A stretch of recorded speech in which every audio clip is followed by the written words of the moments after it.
Oke, untuk ls option A telah selesai. Sekarang kita lanjut ke ls min r. R di sini adalah R besar. Kita bersihkan layar dulu, Ctrl L. Kemudian di sini kita close browsernya. ls min r. Oke. ls min r. R besar di sini adalah untuk melihat subdirektori. Untuk melihat subdirektori dari belajar Linux. Belajar Linux dia memiliki subdirektori alfabet dan juga number. Dan ini juga ada pixel. Pixel ini dia hanya file, tapi dia bisa terlihat juga menggunakan option min r.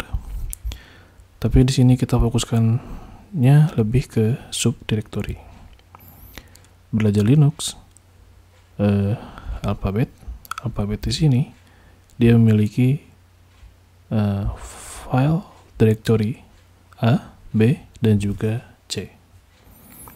Dan di sini alfabet A dia kosong, alfabet B dia juga kosong, dan seterusnya. Dan di sini juga number sama. Number dia memiliki subdirektori 1, 2, dan 3. Jadi intinya adalah ls min r ini adalah untuk melihat keseluruhan dari file belajar Linux. Dia memiliki dia dapat melihat subdirektori. Jadi dia dapat melihat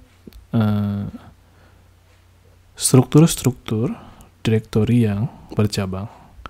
Ya, contohnya seperti ini. Alfabet dia ternyata memiliki subdirektori A, B, dan C. Kemudian di dalam alfabet A di sini isinya adalah kosong. Tapi jika misalkan di A kita buat empty file teks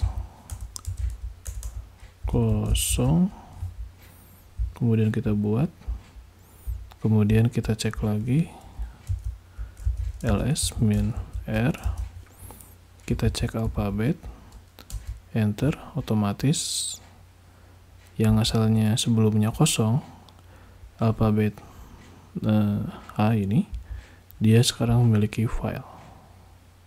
Dan jika kita ini delete, kemudian kita cek lagi, pencet, teman-teman bisa klik tombol atas untuk melihat perintah yang sebelumnya, kemudian enter, otomatis alfabet A kosong. Jadi ls min r ini adalah untuk melihat subdirektori atau file yang bercabang. Teman-teman bisa lihat, ini tadinya ada teks kosong, kemudian saya hapus, kemudian saya cek lagi, otomatis dia kosong.